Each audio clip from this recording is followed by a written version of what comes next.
Lt Gen Innocent KABANDANA yasezeweho mu cyubahiro umuhango witabiriwe na Madamu Jeannette Kagame. Madamu Jeannette Kagame yitabiriye igitambo cya misa yo gusezera bwa nyuma Lt Gen Innocent KABANDANA witabye Imana azize uburwayi aho yaguye mu bitaro bya gisirikare i Kanombe. Misa yo kumusabira yabereye mu kiliziya ya Regina Pacis i Remera kuri wa 12 Nzeri mu mwaka wa 2025. Hakurikiyeho umuhango wo gushyingura wabereye mu irimbi rya gisirikare riherereye i Kanombe. Igitambo cya misa cyayobowe na Musenyeri uri mu kiruhuko cy'izabukuru Philippe Rukamba wayoboye diyoseze ya Butare igihe kinini. Akaba yarabaye umuturanyi wa Lt Gen Innocent KABANDANA, ndetse mbere yo kwitaba Imana yari yaratanze ubwo busabe bw'uko Musenyeri Rukamba ari we wazayobora misa yo kumusabira. Misa yitabiriwe n'abantu benshi biganjemo abo mu muryango wa Lt Gen Innocent KABANDANA, abayobozi batandukanye mu nzego za leta, inshuti n'abavandimwe. Musenyeri Philippe Rukamba yagaragaje ko urupfu ari inzira ya buri wese uri ku isi, ariko ko ubuzima bw'umuntu butagarukira ku rupfu nk'uko abemera Imana babyizera.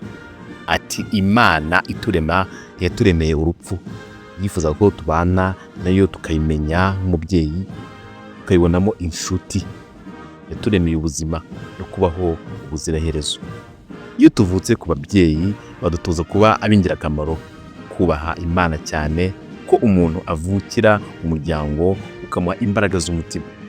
Na Lt Gen KABANDANA nawe yakuriye mu muryango nizo mu mateka ntayo abanyarwanda twanyuzemo, aba uw'ingirakamaro ku gihugu, aba mu ngabo z'igihugu.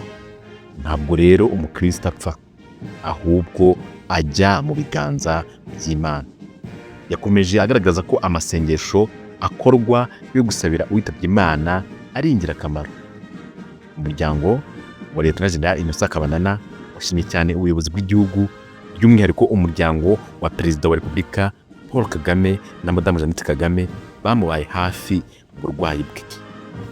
Umugore wa Lt Gen KABANDANA yahishuye ko umugabo we yaramaze imyaka 2 n'amezi 3 yivuza, kandi igihugu cyamubaye hafi, by'umwihariko Perezida wa Repubulika n'ubuyobozi bw'ingabo z'u Rwanda RDF. Ati ntabwo dukomeye kuko tutazi ibyabaye, ahubwo imbaraga twazikuye mu kuba mwaje kudushyigikira, kandi twizeye ko muzakomeza tuba hafi. Ni amahirwe ko Madamu Jeannette Kagame ari hano. Ishimwe ryacu rizagera ku muryango mu buryo bwihuse. Mu by'ukuri umutware wanjye yagiye ashima uburyo mwamwitayeho. Yakomeje agaragaza ko nubwo umugabo we yitabye Imana, ariko yari yarahawe byose bishoboka, birimo n'ubuvuzi, kandi bigizwemo uruhare n'ubuyobozi bw'igihugu. Ati kuba yarivuje iyi myaka 2 n'amezi 3 umushyigikira byamuteraga imbaraga zo gukomera. Roho ye yagiye mu ijuru, kandi mu gihe gikwiriye natwe twizeye ko tuzahura nawe. Umwana w'imfura Dr Monia KABANDANA nawe yashimye Perezida Paul Kagame na Madamu Jeannette Kagame bafashije umubyeyi we kwivuza. Avuga ko mbere y'uko atabaruka yabyishimiraga, kandi byatumye asaba abana be gukomeza gukunda igihugu. Yavuze ko yishimiye kuba yarapfiriye mu butaka bw'u Rwanda uko yabyifuzaga, kandi kuri we ngo yabifashe nk'umugisha kuba ataraguye imahanga. Umukuru w'umuryango akaba na se wabo wa Lt Gen Innocent KABANDANA, Bizumuremyi Antoine, yashimye abakomeje gufata uwo muryango mu mugongo.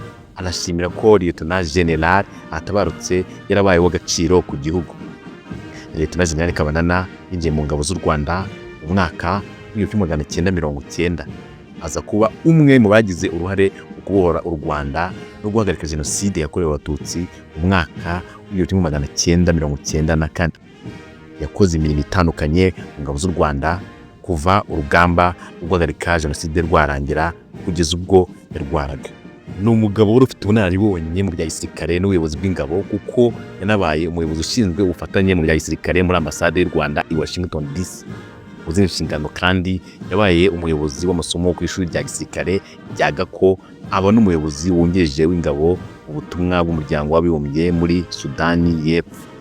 Yanabaye umuyobozi muri RDF ushinzwe ibikoresho, umuyobozi w'ishuri rya gisirikare Rwanda Peace Academy ndetse n'umuyobozi wa Special Forces. Mu mwaka Lt Gen Kabandana yamaze ayoboye ingabo muri Mozambique, hakozwe byinshi mu kwirukana ibyebe mu ntara ya Cabo Delgado. Imana imwakire imuhe iruko dashira mu bwami bwayo.